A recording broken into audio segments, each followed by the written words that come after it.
Hai, shalom everybody. Shalom saudara-saudara yang terkasih di dalam nama Tuhan Yesus. Kembali saya, Captain Rico Setamavela, on air again, live again. Akhirnya kemarin keadaannya berantakan, jadi belum bisa live memenuhi permintaan saudara-saudara terkasih. Hari ini izinkan saya share sedikit mengenai pengalaman saya kemarin menghadapi COVID-19. Wow, penyakit yang luar biasa, cukup menyakitkan. Saya ditanya kapan awal kenanya, saya nggak ingat. Tetapi waktu itu akhir Februari saya terbang ke Jeddah, keadaan saya sedang sakit. Tiba-tiba sakit pagi itu, saya sampai dokter datang ke pesawat, kasih obat sama saya, periksa, tapi saya dinyatakan oke, saya terbang. Kemudian saya nyampe di Indonesia, nggak berapa lama kemudian saya terbang lagi ke Jeddah. Hari itu saya agak nggak enak badan, tetapi masih oke. Sampai di Jeddah langsung kembali ke Jakarta lagi. Nah, pada saat tanggal 8 itu saya kena panas atau demam tinggi. Kemudian saya ke rumah sakit, saya dikasih antibiotik, saya dikasih obat, sembuh lagi. Tanggal 15 saya ngerasa badan gak enak. Tanggal 16 badan saya mulai demam, batuk, kemudian tulang-tulang mulai sakit. Terus setiap hari tanggal 16, terus tiap hari. Kemudian saya pergi ke rumah sakit, salah satu rumah sakit besar. Saya dikasih obat 3 hari. Obat tersebut lumayan nahan untuk antibiotik untuk paru-paru. Kemudian saya di ronsen, periksa darah. Darahnya lumayan bagus saat itu. Tapi hasil ronsennya menyatakan saya kena bronchopneumonia. Nah, 3 hari dikasih obat ternyata nggak sembuh, batuknya makin tinggi, makin eskalasi, panas saya setiap hari masih ada. Saya datang lagi ke rumah sakit tersebut, dikasih obat 5 hari. Setelah dikasih obat 5 hari, saya juga nggak membaik. Dan akhirnya batuk saya makin parah. Setelah 5 hari, saya datang lagi ke rumah sakit tersebut untuk periksa corona. Tetapi saya tidak dapat slot. Saya ke UGD, saya minta dirawat di UGD, mereka give up. Akhirnya mereka menyarankan saya untuk pergi ke Wisma Atlet. Dari situ saya pergi ke Wisma Atlet. Tetapi Wisma Atlet itu hari itu tanggal 23 pas lagi dibuka. Tetapi belum boleh masuk. Akhirnya saya nggak bisa, saya pergi pulang. Kemudian tanggal 24-nya saya kembali lagi. Tanggal 24 saya masuk ke Wisma Atlet. Sampai tanggal 25, sehari 2 hari, di situ saya nggak ada yang menghandle sama sekali. 25 saya kabur. 25 kabur, saya kemudian lari ke Abdi Waluyo. Di Abdi Waluyo di situ saya mulai diperiksa secara intensif darah saya. Dan di situ dinyatakan ada infeksi yang cukup severe. Kemudian dinyatakan bahwa CRP atau C-reactive protein saya cukup tinggi. Orang normal di bawah 11, saya 120. Dan langsung dinyatakan bahwa ini suspected highly contaminated by COVID-19. Saya dinyatakan positif oleh Abdi Waluyo dan saya disuruh ke rumah sakit rujukan. Kemudian dari situ saya pulang ke apartemen isolasi. Saya ceritakan semua ini ke kakak dan teman-teman saya. Kemudian badan saya demam seharian sampai besoknya. Besoknya saya mulai terkapar. Tetapi puji Tuhan, keesokan harinya keluarga dan sahabat dan teman-teman bisa cari ambulans buat saya. Akhirnya ambulans datang ke apartemen, pick up saya, dobrak pintu, kemudian mereka pakai peralatan lengkap, keluar bawa saya ke Rumah Sakit Persahabatan. Di Rumah Sakit Persahabatan saya masuk UGD, dirawat kurang lebih 2 hari di UGD dan cukup mengerikan. Lihat kanan kiri ada yang koma, kanan udah susah nafas. Terus yang di depan saya batuk darah, yang di sana bapak tua juga ada susah nafas. 2 orang di sebelah pojok kanan juga keadaannya payah sekali. Kiri 2 pojok payah. Wah, di situ saya udah mulai panas, gak enak lagi, badannya udah demam, batuk luar biasa. Tetapi hari itu saya tergerak untuk berdoa. berdoa bukan untuk saya sendiri, tetapi saya minta Tuhan izinkan mereka disembuhkan, izinkan mereka boleh diselamatkan. Akhirnya apa yang terjadi? Saya putar lagu pujian cukup keras, saya mulai doain mereka satu-satu. Saya sampai minta sama teman saya Jimmy untuk memainkan lagu. Sekalipun aku berjalan dalam lembaga kelaman, aku tidak takut bahaya. Engkau gembala yang baik, engkau gembala yang baik. Itu lagunya. Terus, sekalipun ku berjalan dalam lembah kekelaman, tak akan gentar ku melangkah, sebab engkau besertaku. Itu dimainin pakai instrumen saksofon, dibuatin malam itu, langsung saya share, saya kerasin supaya mereka dijamah melalui pujian. 2 hari saya di UGD, kemudian saya dipindah ke ruang isolasi. Di ruang isolasi saya sendiri. Disitulah rasa mencekamnya saya, keadaannya luar biasa menyakitkan. Tahu nggak, demamnya ini kalau Bapak lihat Ibu, ini ya. Ini warna-warna hitam terjadi karena demamnya cukup tinggi. Jadi udah tulang belakangnya sakit semua, telapak kaki sakit semua, kemudian panas, kemudian batuk, wow, kemudian nafasnya jadi pendek. Di situ saya merasakan kesepian. Saya merasa bahwa kematian sudah mulai menghampiri. Di ruang itu isolasi, saya sendiri, saya cuma bisa worship, saya cuma bisa doa, saya cuma bisa minta kekuatan sama Tuhan untuk melewati semua ini. Dulu saya suka khotbahkan, kalau Anda dalam suatu masalah, jangan minta cepat-cepat untuk diselesaikan, tetapi mintalah kekuatan, mintalah hikmat, mintalah pengertian dari Tuhan akan apa yang terjadi. Mintalah Tuhan memegang tanganmu supaya engkau bisa melewati. Dan itu saya minta.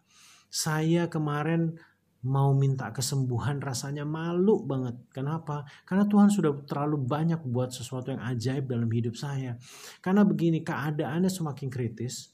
Saya mulai menghadapi kematian saya, tetapi saya bilang sama diri saya nggak boleh khawatir. Justru kamu harus bahagia kalau kamu harus menjumpai kematian kamu. Wow, saya ditantang sama diri saya sendiri. Daging jiwa saya lemah, nggak sanggup, tetapi roh saya dengan demikian roh saya luar biasa termotivasi. Akhirnya setelah 2 hari apa 3 hari di isolasi, saya dipindah ke isolasi yang ada pasien lain. Dan saya yakin sekali kenapa ini saya dipindah, karena memang ternyata ada rencana Tuhan yang harus saya penuhi. Sekalipun saya sekarat, sekalipun saya terkapar. Amazingly saya tadinya nggak mau, tetapi keadaan membuat saya harus tetap pindah karena ruangan sangat terbatas dan ruangan ini mau dipakai 2 pasien. Akhirnya saya dipindah, ketemu dengan pasien baru. Di situ saya pada saat saya masuk, saya udah mulai kenal sama dia. Kemudian saya tanya sama dia, boleh nggak saya berdoa buat Anda? Boleh nggak saya bacakan firman? Kemudian saya putar lagu-lagu. Dan dia secara manusiawi mungkin hatinya menolak, tetapi dia berkata, oh iya saya mau didoain. Keadaan saya lagi payah sekali. Panas tinggi itu seperti badan dicabik-cabik. Kemudian hari itu saya bilang sama Tuhan, Tuhan, aku serahkan nafasku yang terakhir ke tangan Tuhan. Aku serahkan hidupku sepenuhnya ke dalam tangan Tuhan. Saya mau nafas terakhir saya tetap memberitakan Injil dan menyatakan bahwa Yesus adalah Tuhan kepada siapapun. Dari situ saya mulai berdoa buat dia. Saya ceritain tentang bagaimana keselamatan itu hanya melalui Yesus. Kemudian dia mulai dengar dan dia mulai mengamini. Saya berdoa untuk kesembuhan orang itu. Saya nggak pernah minta kesembuhan untuk saya karena saya tahu bahwa saya udah diambangkan. Lebih baik saya persiapkan diri saya sendiri untuk menghadap Tuhan. Saya minta ampun atas kesalahan dan dosa-dosa, kelalaian apapun, tiap saya cuma konsen di situ. Saya naikkan pujian, saya baca firman, keadaannya payah. Tetapi hari itu amazingly setelah tiap hari kita share doa, suatu saat pasien ini bertanya, kok nggak diputar lagi lagu rohaninya? Wow, saya bilang, iya ini saya putar sekarang. Itu dia merasa diberkati dengan firman-firman yang dibaca. Sehingga pada saat beberapa hari kemudian, dia dinyatakan boleh pulang dan sembuh. Amazing sekali bagaimana Tuhan bekerja, mujizat itu masih ada sampai sekarang. Dan akhirnya dia pergi, dia menggenggam tangan saya, terima kasih untuk doanya, terima kasih untuk makanan yang saya share. Saya punya makanan saya kasih sama dia, punya buah saya kasih, punya minuman saya kasih semua ke dia. Dan he felt so happy. Walaupun I am in a very painful situations. Hari itu dia keluar. Suatu saat pada saat sebelum dia keluar, badan saya lumayan enak suatu hari. Saya baca firman sambil duduk. Baca firman itu sekian banyak pasal dengan suara lantang, pasiennya mendengarkan, ikut dengerin. Setelah saya tutup Alkitab, saya berbaring. Wow, saya baru berbaring, itu rasa mual, muntah langsung ngikat sampai sini.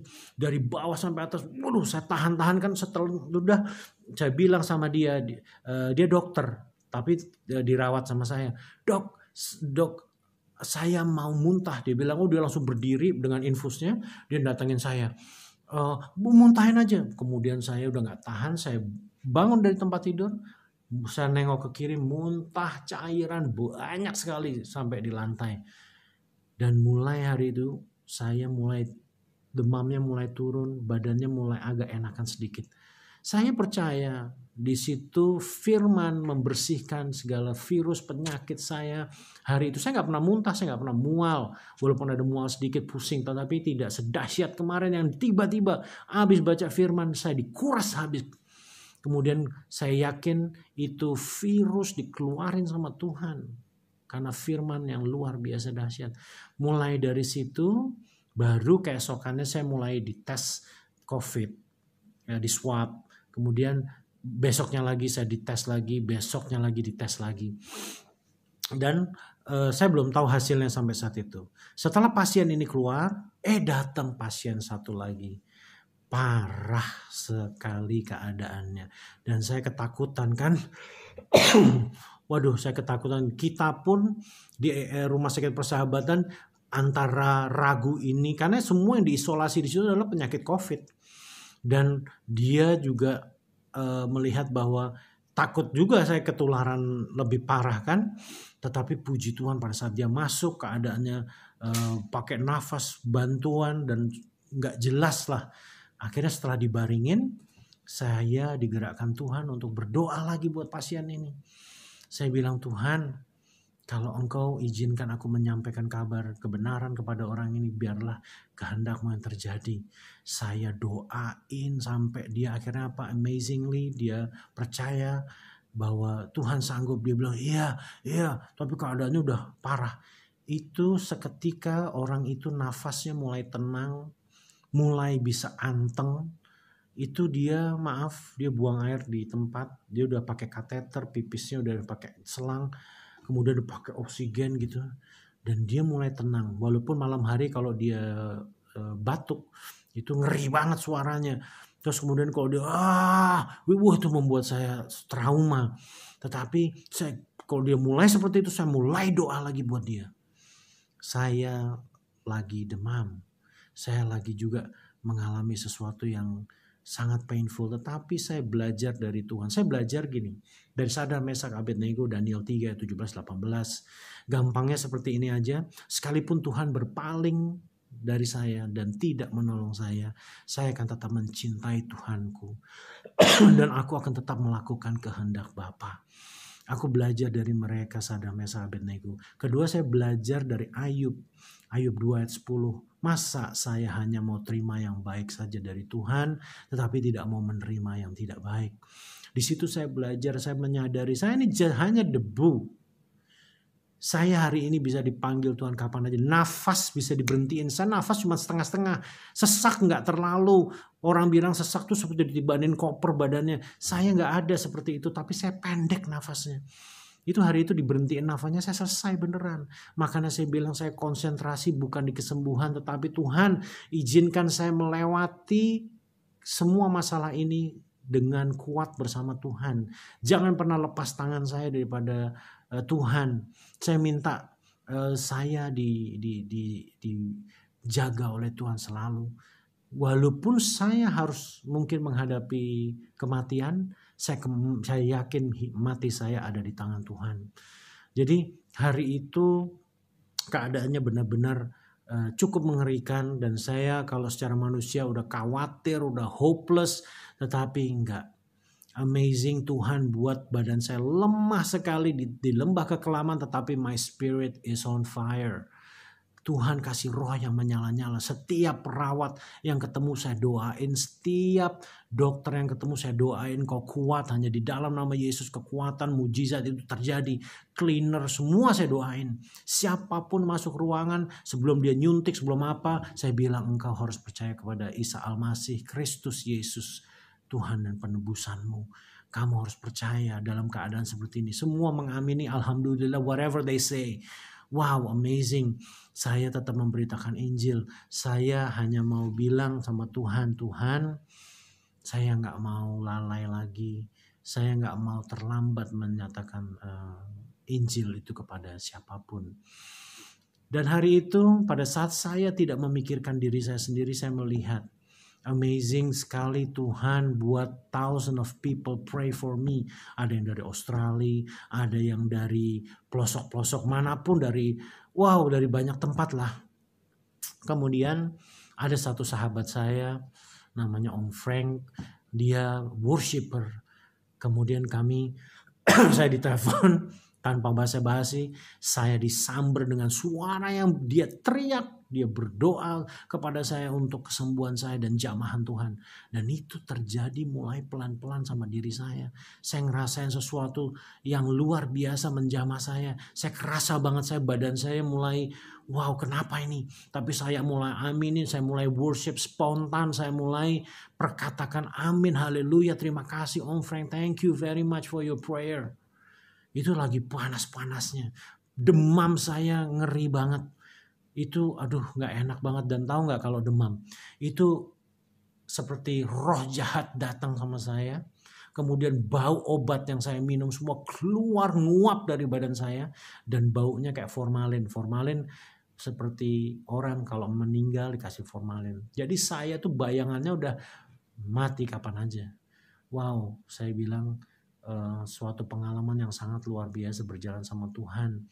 Hari itu saya minta juga sama Tuhan, saya mau diberi roh seperti ke-12 murid Yesus yang berani mati untuk mengabarkan Injil. Saya minta sama Tuhan, kalau memang saya masih hidup, saya akan lakukan. Saya minta roh itu ada padaku. Dan suatu saat mulai berangsur-angsur, tetangga saya, pasiennya mulai bisa ngobrol, saya kasih buah lagi, saya kasih apa yang ada pada saya. Terus saya berkati tiap hari, saya share firman Tuhan, saya doain. Sampai akhirnya suatu saat tanggal 2, tanggal 3 saya diperiksa pagi, saya dinyatakan boleh pulang. Itu ronsen, tiap hari saya di ronsen, badan saya jebol kali. Tapi ya amazing, Tuhan menyertaiku. Di saat itu saya keluar, saya kan masuknya didorong gak begitu sadar. Pada saat saya keluar, ternyata tempatnya itu lorong kanan kiri, bangsal-bangsal, tempat isolasi. Saya bisa lihat dari kaca, semua pasien COVID keadaannya parah, dia pakai alat bantu nafas, semua baju dibuka, dikasih alat, I don't know what is that. Kemudian saya mulai doain setiap satu-satu, merinding, saya takut. Kenapa? Wow, ini udah ruang kritis. Pada saat saya diizinkan pulang sore itu, saya setelah mandi, saya lewati bangsal-bangsal itu, kemudian saya berdoa, dan akhirnya saya mencapai pintu pintu terluar untuk briefing dengan dokter di taman. Itu rasanya keluar dari tempat itu seperti keluar dari dalam kubur, dari ruang mayat, karena semua orang udah kritis. Tahu nggak, setiap hari saya dengar orang meninggal. Saya trauma. Saya ngeri banget lihatnya, dengernya. dan ruang saya itu ruang negatif. Jadi tekanan udaranya, jadi kalau dibuka pintunya bunyi cush. Jadi dipressurize ruang saya supaya oksigennya tetap konsisten. Dan itu saya dengar orang teriak meninggal. Ini waduh ngeri deh. Tapi ya puji Tuhan, akhirnya Tuhan izinkan saya lewati semuanya. Dan saya di briefing, paru-paru saya sudah mulai membaik, fleknya sudah mulai hilang, badan saya sudah mulai kuat. Hari ini engkau boleh pulang, tetapi suruh isolasi lagi 14 hari untuk melihat apakah simptom itu masih ada. Di apartemen 2 harian saya masih merasakan demam. Batuk sampai sekarang masih ada, tetapi demam puji Tuhan sudah hilang sama sekali. Tinggal batuknya sesekali aja. Saya disuruh latihan pernafasan, dan 3 hari lalu saya boleh keluar olahraga pagi di Jalan Sudirman. Di situ saya menjumpai banyak sekali jiwa yang bisa disampaikan Injil kebenaran. Mereka kita tolong, kita kasih berkat, dan kita mulai masukkan firman Tuhan supaya mereka diselamatkan. Well, I think this is the purpose of God. Tuhan taruh saya harus sakit untuk saya bisa mungkin menginjili mereka, untuk melakukan banyak perkara Tuhan di rumah sakit, mendoakan. Dan saya yakin, saya percaya pada saat kita berdoa, orang iman berdoa, ada jamahan untuk mereka. Saya minta yang pertama adalah keselamatan jiwa mereka. Hari itu akhirnya pagi itu saya jalan, saya doain setiap jiwa. Thank you for this purpose. Thank you for experience ini Tuhan. Tuhanku yang telah menyelamatkan aku di Palu, menyelamatkan aku juga dari sakit yang mematikan. Akhirnya saya pulang, berapa hari kemudian hasil tesnya setelah saya muntah itu dinyatakan negatif. Padahal dari Abdul Waluyo sudah jelas dinyatakan positif. Tapi Tuhan amazingly, saya yakin muntah itu karena firman Tuhan yang dahsyat membuat darah saya bersih. Dan akhirnya sampai sekarang saya lagi masa pemulihan. Dan tadi saya diwawancara oleh Solusi lewat CBN. Itu wawancara saya pertama. Yang kedua saya buat sendiri karena banyak permintaan. Kiranya kesaksian ini bisa jadi berkat. Don't think about your own self. Think about others. Keselamatan orang lain. Pada saat kita memperhatikan orang lain, engkau akan diperhatikan sama Tuhan. Pada saat engkau memberkati orang lain, engkau akan diberkati Tuhan. Tanpa harus kamu minta, tanpa harus kita minta. Trust your God. He knows what He's doing on you. Yang menjadi masalah kadang-kadang kita terlalu banyak minta sama Tuhan tanpa mengerti. Sebenarnya dia tahu nggak sih? Gitu loh. Knowing your God is the most important. Faithful God. You have to have a faithful to God. Because your God is a faithful God. Setialah sama Tuhan. Percayakan semuanya sama Tuhan. Dan sekalipun aku berjalan dalam lembah kekelaman, aku tidak takut bahaya sebab Tuhan menyertaiku. Mazmur 23 ayat 4. Dan itu menjadi pegangan hidup saya. Pengalaman di Palu pun saya menggunakan ayat itu. Dan sekarang aku pakai lagi ayat itu. Terima kasih udah mendengarkan kesaksian ini. Kiranya menjadi berkat. Dan saya pun boleh share pengalaman ini. Sebetulnya sekali lagi, ini bukan testimoni tentang saya. It's about your God. It's about our God. He is a living God. Tuhan yang hidup, Tuhan yang nyata, yang setia, yang perkasa, menyertai hidupmu dan saya. Kita harus doain para perawat, kita harus doain para dokter, cleaner yang bekerja di rumah sakit, semuanya. Kita berdoa juga untuk ojek online. Itu orang kirim vitamin, orang kirim baju untuk saya, orang kirim apa aja lewat mereka loh. Mereka 24 jam, kalau Anda mau kirim apa aja mereka selalu on. Dan itu kita doain mereka, kita berkati mereka. Kita berdoa untuk tentara yang 24 jam kerja, polisi, pemerintahan. Kita doain mereka adalah hero of this country. Dan mereka adalah orang-orang yang layak menerima keselamatan, layak menerima berkat dari Tuhan juga. Doalah untuk bangsamu ini agar mereka berbalik dari jalan yang jahat, kemudian menerima keselamatan di dalam nama Tuhan Yesus. Sekali lagi, saya Kapten Rico Setamavela. Trust your God. Pengalamanku, mungkin pengalaman yang viral 2, tapi sebelum-sebelumnya saya punya cerita yang luar biasa bersama Tuhan. Simple aja, mobil saya dulu pernah diisi bensin sama Tuhan. Tapi nanti saya ceritanya one day ya. Tetapi memang yang viral 2 ini sih. Tapi thank you once again for watching. God bless you. And salam penginjilan. Jangan lupa yang terpenting adalah amanat agung di dalam hidup kita. Lakukan itu setiap kita. Lakukan amanat agung. Selamatkan jiwa-jiwa. Maka engkau akan berjalan dan engkau akan melihat tangan Tuhan menyertaimu. Terima kasih, Tuhan Yesus memberkati. God love you and I love you.